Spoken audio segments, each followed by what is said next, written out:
محترم سامعین و سامعات، آج جس موضوع پر بہت عرصے سے دوستوں کی طرف سے یہ ڈیمانڈ سمجھے آ رہی تھی کہ آپ اس پر تھوڑی گفتگو کر دیں، یہ جو ہمارے ناجائز تعلقات ہیں لڑکوں اور لڑکیوں کے، دین اسلام نے ہمیں اس بارے میں بہت ساری درست رہنمائی دی ہے کہ ہم اپنے تعلقات کو جائز کیسے بنائیں۔ یہ جو ناجائز تعلقات ہیں یہ سوسائٹی میں تباہی کا زینہ ہے۔ اب چونکہ ہمارے ہاں سیاسی نظام یورپ کا چل رہا ہے تو تہذیب اور تمدن، ثقافت اور باقی چیزیں جو ہیں وہ یورپ کی آگے آئیں گی، تاثیر اسی کی پیدا ہوگی، ہمارے اندر خلق وہی آئے گا، کیونکہ جو سیاسی نظام ہوتا ہے اسی کی تاثیر سوسائٹی میں لوگوں میں عام طور پر پیدا ہوتی ہے، اوپر سے نیچے کی طرف یہ چیز فلو ہوتی ہے۔ جیسے بادشاہ ہوتے ہیں ویسے حکمران بنتے ہیں۔ اگر سسٹم میں عدل ہو تو لوگوں میں عدل آتا ہے، سسٹم میں ظلم ہو تو لوگوں میں ظلم پیدا ہوتا ہے، سسٹم میں اخلاق ہوں تو لوگ اخلاق والے آتے ہیں، سسٹم بد اخلاق ہو جائے تو آپ لاکھ بھی دعوت دے لیں اخلاق کی، لوگوں میں خلق پیدا نہیں ہوگا۔ اب یہ ایک تو معاشی تنگی کی وجہ سے انسان گناہ کی طرف جاتا ہے، کیونکہ حضور علیہ السلام نے یہ فقر اور کفر دونوں کو ملا کر پیش کیا، تو صحابہ کرام رضوان اللہ علیہم اجمعین نے سوال بھی کیا تھا، اہما یعدلان یا نبی اللہ، کیا آپ فقر اور کفر دونوں سے پناہ مانگ رہے ہیں، کیا یہ دونوں برابر ہیں؟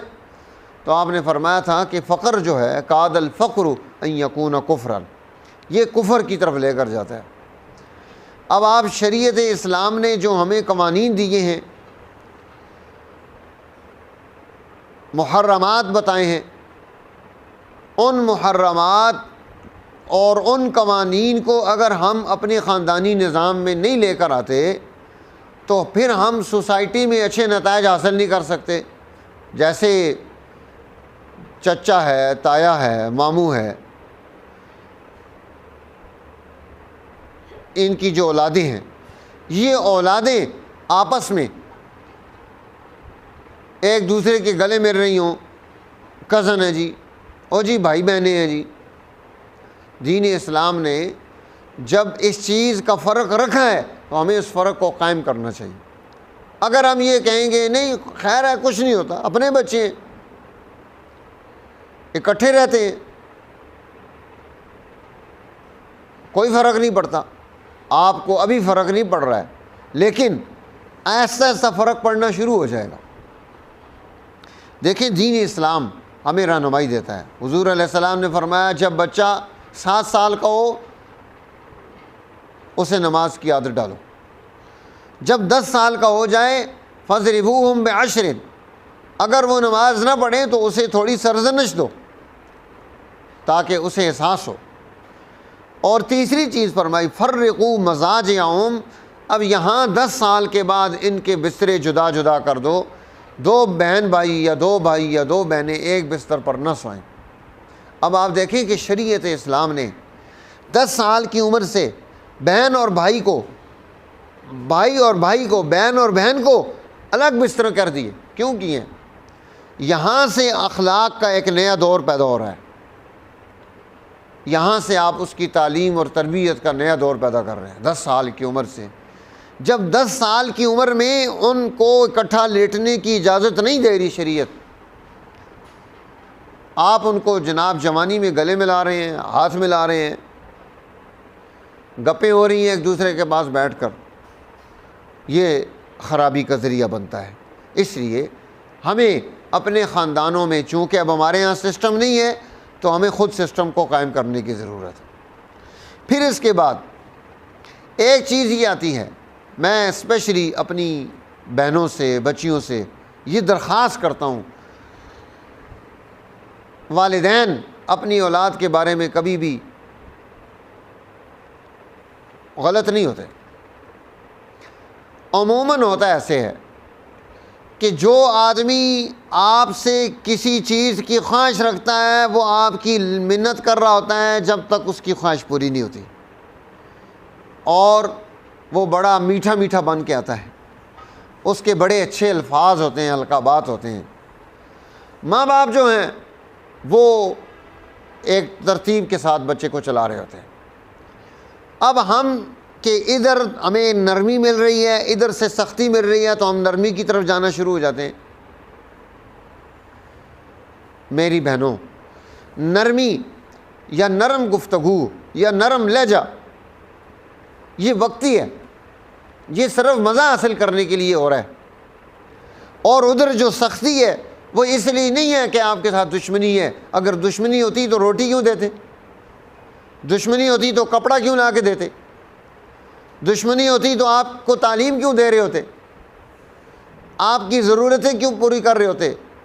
والد اگر دشمن ہوتا تو صبح کی نماز کے بعد سے لے کر رات تک کیوں تھکتا؟ سارا دن جدوجہد کیوں کرتا؟ سردی گرمی کیوں برداشت کرتا؟ وہ دشمن نہیں ہے، وہ ایسے ہی ہے جیسے مالی ہوتا ہے. مالی کا کام ہی ہوتا ہے کہ جو شاخ جہاں سے آگے بڑھ رہی ہے اس کو کاٹ دے. اس کو ظلم نہیں کہا جاتا کہ مالی نے ظلم کر دیا. ماں باپ آپ کی اچھی اڑان کے لیے آپ کی ارد گرد کی شاخوں کو کاٹ رہے ہوتے ہیں. آپ کہتے ہیں یہاں سے ہمیں محبت نہیں مل رہی. اس نے آپ کو دیا کچھ بھی نہیں ہے،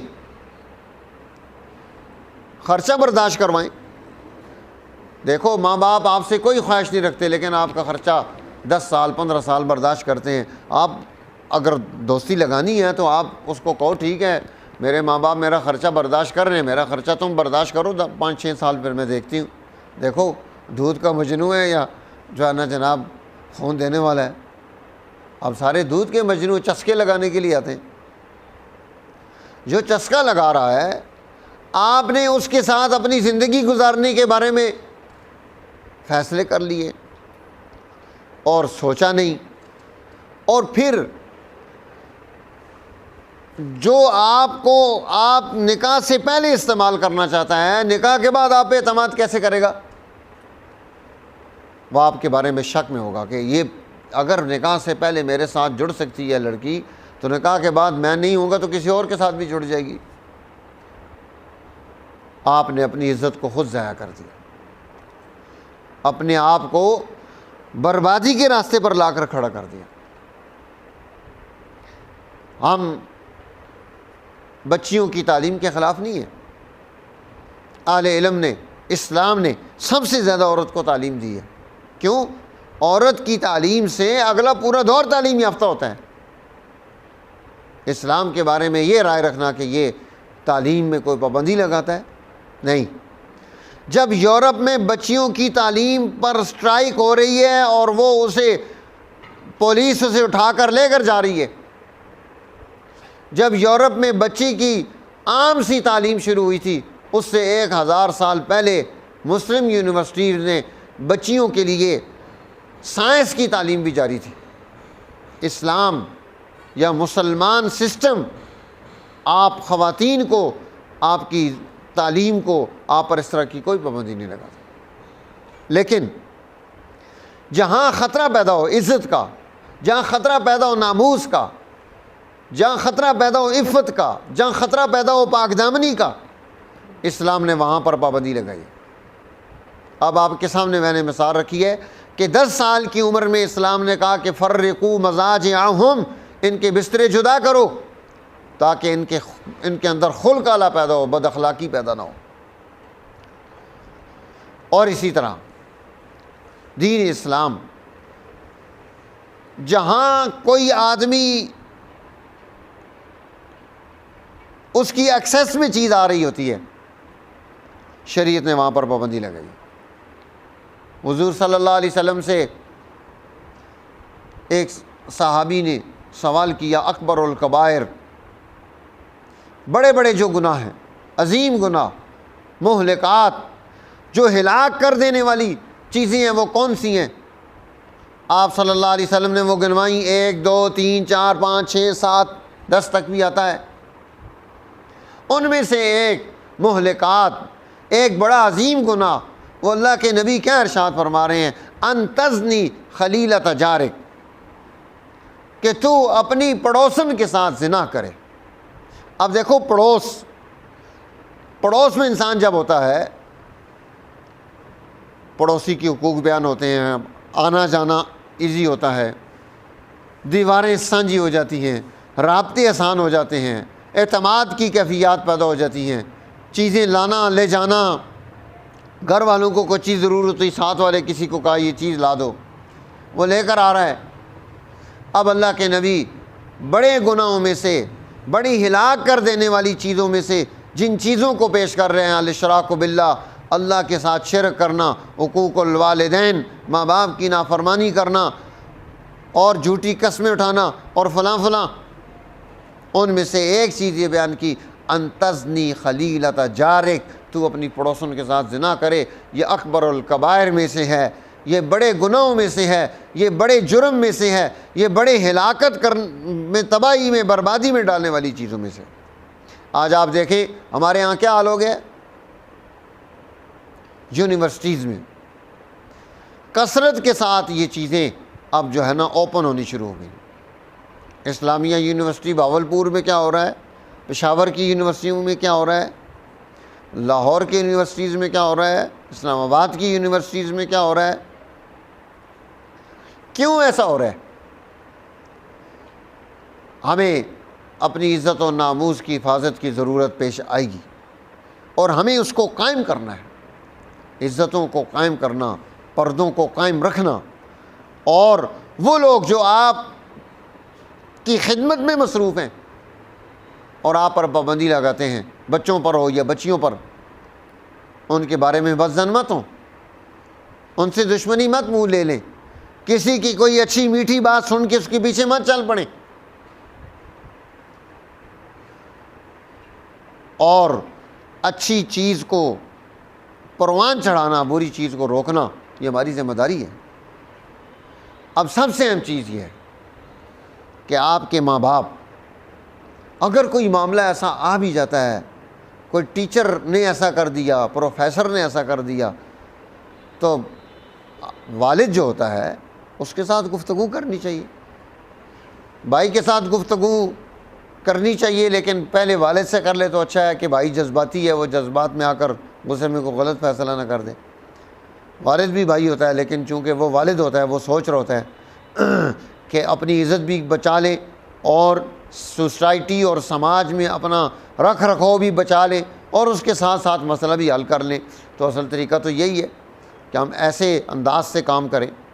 تو اپنے والدین کو اعتماد میں لینا، ان کے سامنے گفتگو رکھنا، کسی کی بات سننے سے پہلے اس چیز کا یقینی، غلط راستے پر چلنے سے پہلے ہمیں سوچنا چاہیے، دیکھو غلط راستے پر اگر کوئی بھی لگا رہا ہے، اس کی بات نہیں مانی جا سکتی، کسی آدمی کی بات نہیں مانی جا سکتی، نہ ماں باپ کی بات مانی جا سکتی ہے، نہ استاذ کی بات مانی جا سکتی ہے، نہ دوست کی بات مانی جا سکتی ہے، نہ کسی مخلص کی بات مانی جا سکتی ہے، نہ منافق کی بات مانی جا سکتی ہے۔ نافرمانی میں کیوں بات مانی جائے؟ بات اطاعت میں، فرما برداری میں ہوتی ہے۔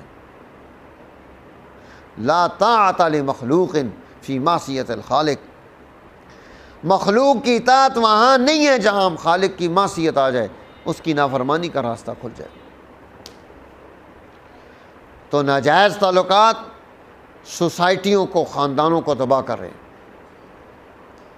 اور وقتی خواہشات یہ ہماری زندگی میں عذاب پیدا کر رہی ہیں۔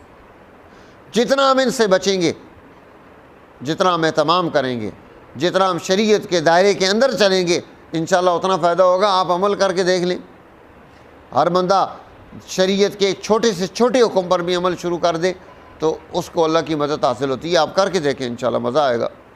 اللہ تعالیٰ ہمیں صراط مستقیم پر گامزن فرمائے، گناہ سے توبہ نصیب فرمائے، بد اخلاقی اور جرائم کی زندگی سے نکلنے کی حکمت، تدبیر اور عقل عطا فرمائے۔ اور آج جو ظلم کا یہ سیاسی نظام ہے، جس کی وجہ سے یہ سارے نظام قائم ہوئے ہیں بد اخلاقیوں کے، جرائم کے، ہمیں اس کو توڑ کر اسلام کے عدل و مساوات کے قانون کو غالب کرنے کی توفیق نصیب فرمائے۔ اور یہ جو ہمارا چینل ہے یوٹیوب کا، اسے لائک بھی کریں، سبسکرائب بھی کریں، شیئر بھی کریں، ہماری بات دوستوں تک پہنچائیں تاکہ اس خیر کے کام میں ہم آپس میں شامل ہو جائیں۔ اللہ تعالیٰ ہمیں تمام و توفیق نصیب فرمائے۔ شکریہ۔